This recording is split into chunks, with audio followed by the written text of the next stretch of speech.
शरद पूर्णिमा आ रही है, रात्रि के समय पर चंद्र जब प्रकट हो जाए, चंद्रमौलेश्वर महादेव का नाम लेकर का ये उपाय अवश्य करें। दंडी की दिशा 7 अलग अलग जगह पर विनय निवेदन करेंगे। आज प्रदोष के दिन आपसे निवेदन को नहीं देखा, रुके रुके, फिर चले। नंदी ने रावण को प्रणाम किया। नंदी ने रावण को प्रणाम किया। क्यों? उसका एक कारण था, लंका का राजा रावण शंकर भगवान को बहुत चाहता था, प्रेम करता था, उनके प्रति समर्पित रहता था। भगवान शिव के द्वारपालों में एक लंका का राजा रावण भी गिनती में आता है। द्वारपालों प्रणाम किया नंदी ने। रावण ने पूछा, तुम कौन हो? नंदी ने कहा कि मैं शिव जी का गण नंदी, शिवगण नंदी। चेहरा देखा है तुम्हारा?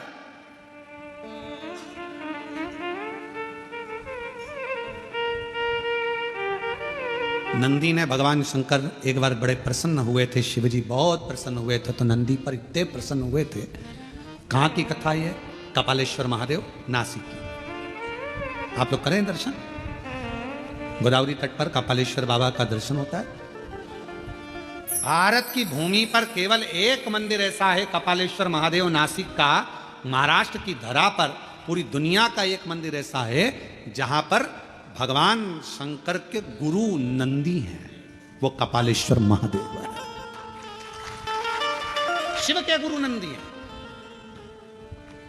ब्रह्मा जी का शीश कटा, हाथ पर शीश चिपक गया भोलेनाथ जी के। ब्रह्मा की हत्या का दोष लग गया, कपाल छूट नहीं रहा था, हाथ का कपाल छूटे नहीं। बड़े परेशान हो गए भगवान जी। सबसे कहा, यह हाथ नहीं छूट रहा, कपाल नहीं छूट रहा। सब जगह पर गए पर कहीं पर भी वो कपाल नहीं छूटा। तब भगवान देवादिदेव महादेव मौन होकर बैठ गए। नंदी को लगा, मेरे स्वामी आज स्थिर नहीं है, आज मन स्थिर नहीं, क्या बात है, मैं जाऊं अपने स्वामी के पास।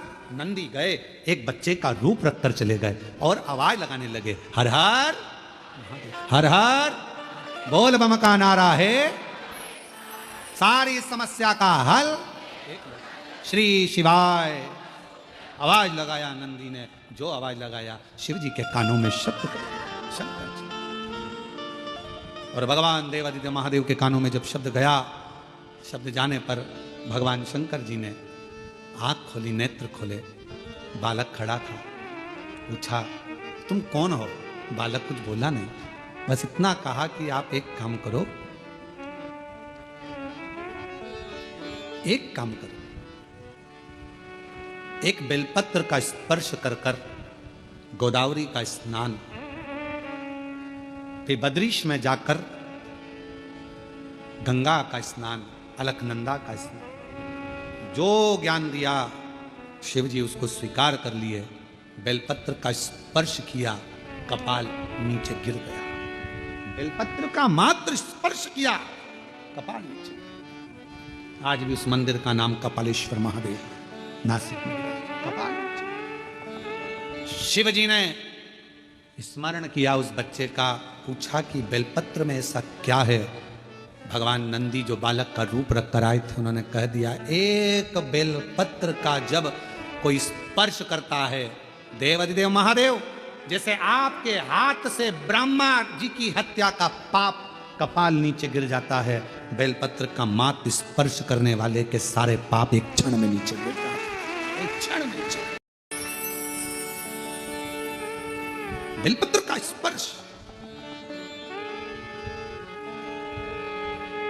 हम आप लोगों से कहें, जितने आस्था चैनल पर कथा सुन रहे हैं, फेसबुक यूट्यूब पर कथा श्रवण करें, आप सबसे विनय निवेदन करेंगे, आज प्रदोष के दिन आपसे निवेदन करें, प्रयास करिए। शरीर में कोई भारी से भारी रोग हो जाए, कोई बहुत बड़ा रोग हो जाए, बहुत डॉक्टर कह दें कि यह रोग का कोई अंत नहीं है, कोई अंत नहीं, शरीर के नसें ब्लॉक हो गई, नस नहीं चल रही है, रोग ग्रसित हो गए। ये अभी शरद पूर्णिमा आ रही है, रात्रि के समय पर चंद्र जब प्रकट हो जाए, चंद्रमौलेश्वर महादेव का नाम लेकर 7 बेलपत्र भगवान शंकर के शिवलिंग पर, इस डंडी की जो दिशा है, डंडी की दिशा 7 अलग अलग जगह पर, कभी इधर चढ़ा दो, कभी इधर चढ़ा दो, कभी इधर, 7 दिशा पर बेलपत्र को समर्पित एक ही स्थान पर करो, दिशा अलग अलग कर दो।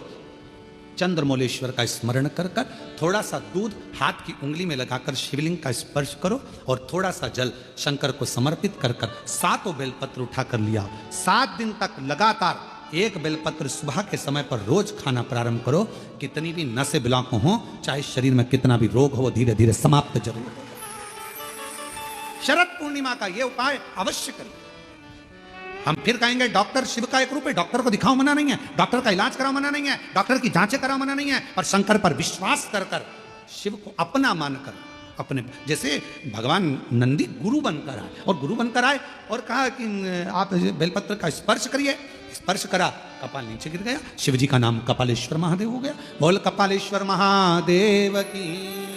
आज भी मां गोदावरी के तट पर नासिक में भगवान कपालेश्वर महादेव विराजमान। आज भी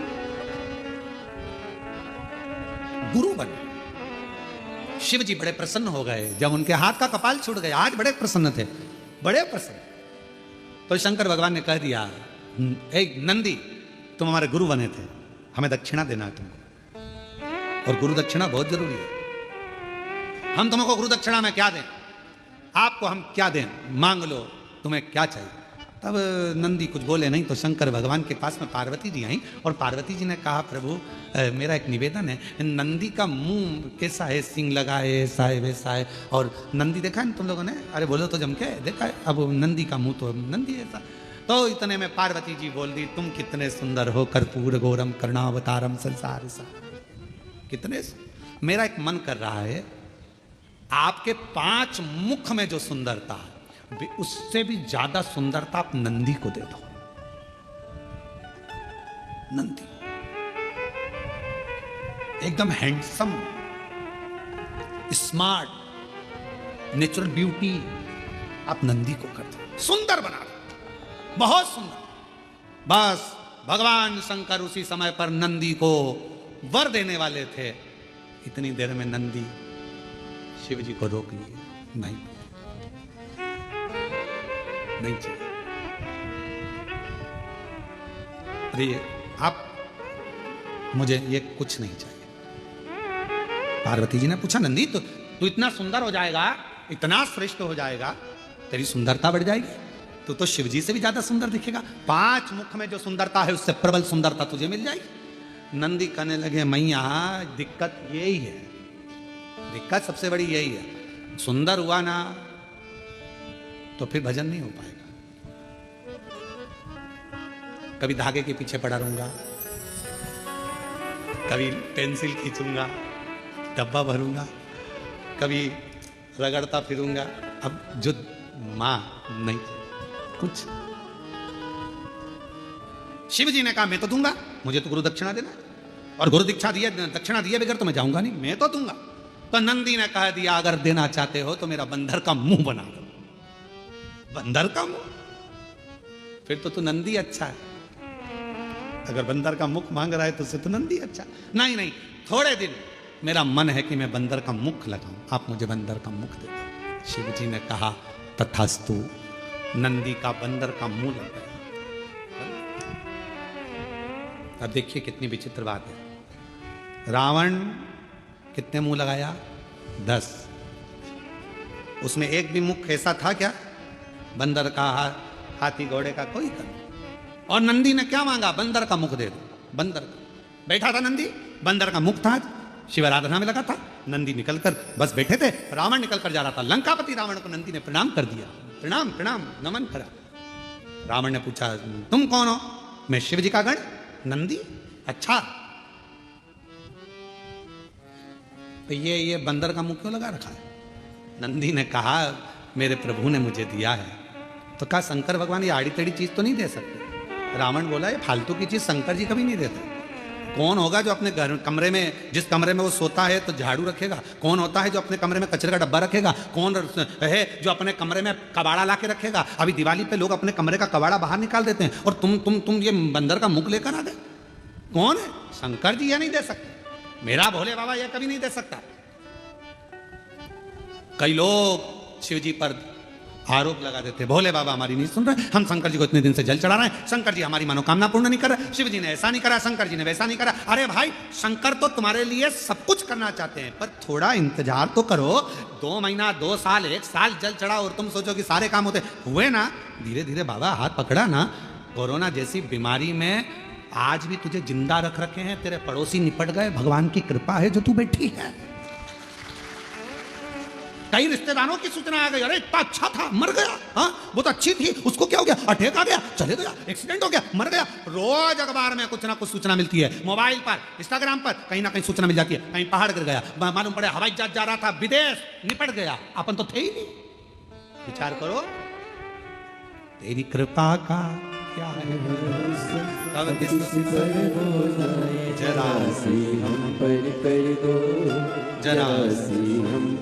भगवान को धन्यवाद देते रहो, तेरी कृपा बड़ी भारी है। इतने इतने उत्पात मच रहे हैं, रोज उपद्रव मच रहा है, रोज कुछ ना कुछ हो रहा है, कहीं एक्सीडेंट हो रहा, कहीं कुछ हो रहा, कहीं किसी को अटैक आ रहा, जवान से जवान जा रहा है, सबकी हालत खराब हो रही है, और तू मुझे अच्छा रखा है, जलगांव में शिव पुराण की कथा सुनवा रहा है। ये तेरी कृपा नहीं तो, तेरी कृपा नहीं तो इससे बढ़कर और सब क्या होगा।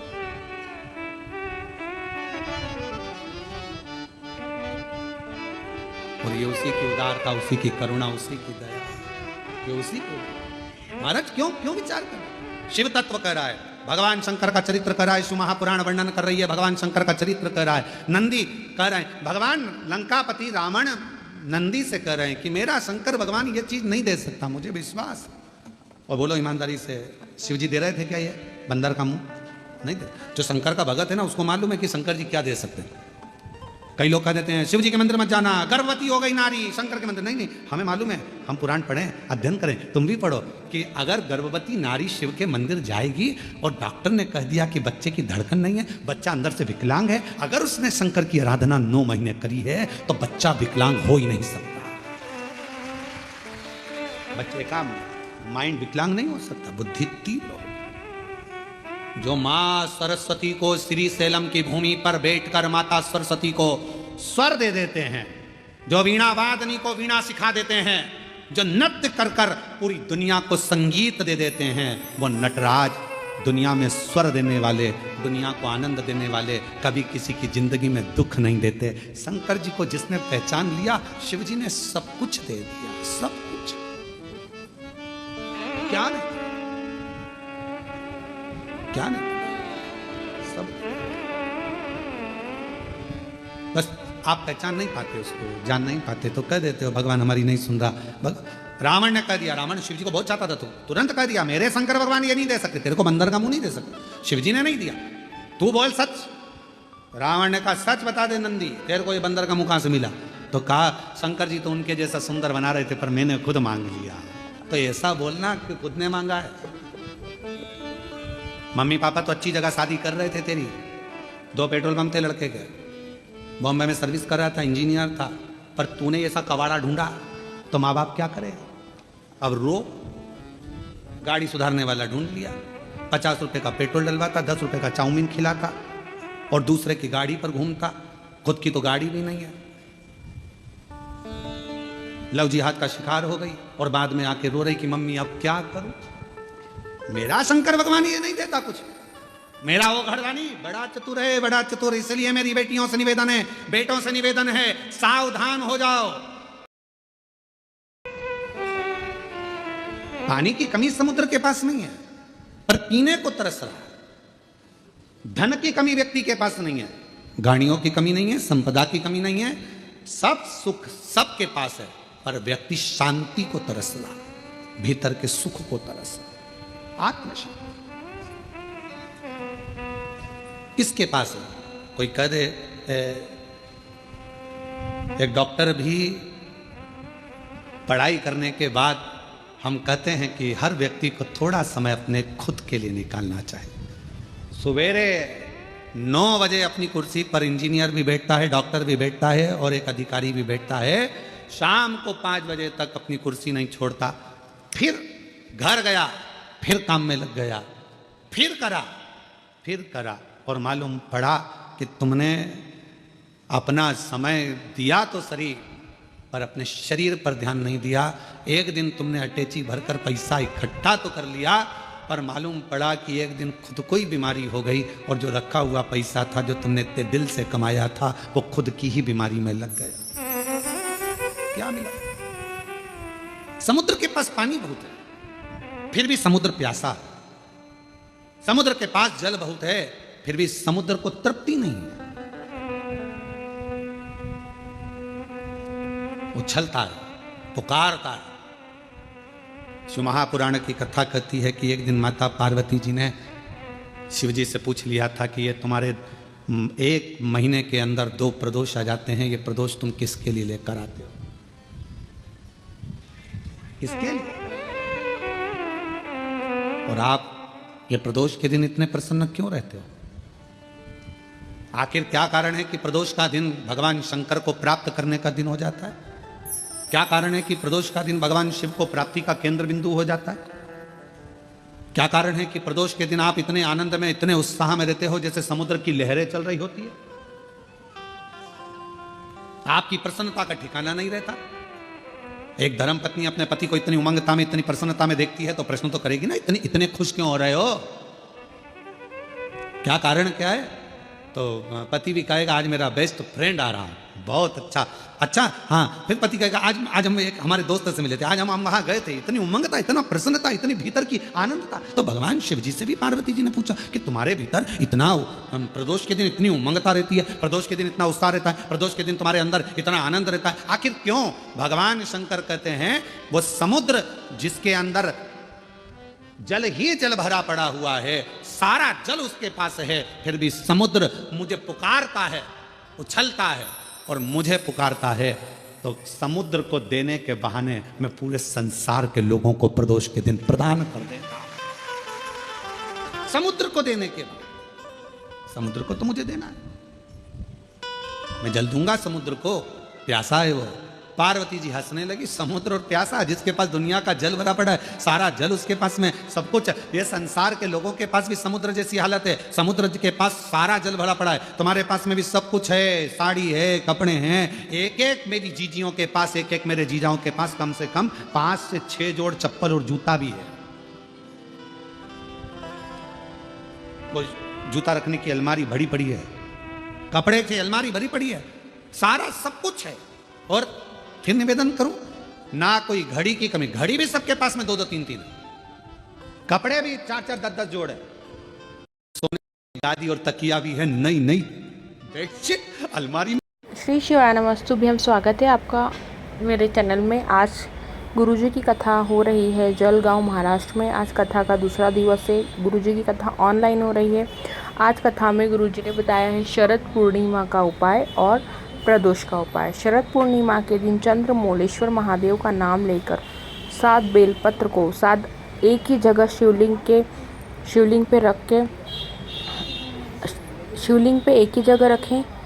7 बेलपत्र, बस उनकी डंडी का जो मुख है उसको अलग अलग दिशाओं में 7 दिशाओं में कर दें, और एक उंगली में गाय का दूध लें या गाय का घी लें, उसको शिवलिंग पे स्पर्श करें और जल चढ़ा दें। अब ये बेलपत्र आप वापस लेकर आ जाएं और इस बेलपत्र को रोज़ एक एक खाएं। आपको कितना भी बड़ा रोग होगा, 7 दिन तक ये बेलपत्र आप खाएं, आपको कितना भी बड़ा रोग होगा वहाँ ठीक हो जाएगा। नसों की दिक्कत या जो भी आपको प्रॉब्लम है वहाँ ठीक हो जाएगी। तो आप यह उपाय शरद पूर्णिमा वाले दिन ज़रूर करें। और वीडियो अच्छी लगी तो इसे लाइक करें, चैनल को सब्सक्राइब करें। कमेंट बॉक्स में हर हर महादेव या श्री शिवाय नमस्तुभ्यम लिखना ना भूलें। गुरुजी कहते हैं कि श्री शिवाय नमस्तुभ्यम लिखने, सुनने, बोलने मात्र से हमें 1000 अश्वमेघ यज्ञों के फल की प्राप्ति होती है। हमारे पाप कम होते हैं और कष्ट भी दूर होते हैं। और यदि आपको उपाय में कुछ मुझसे पूछना है तो आप कमेंट बॉक्स में पूछ सकते हैं। करके दिखाना है तो मैं उपाय करके भी दिखा दूँगी, आप मुझे कमेंट बॉक्स में बता सकते हैं। बेलपत्र को रखने का सही क्रम आप अच्छे समझ लीजिएगा। धन्यवाद। जय श्री महाकाल।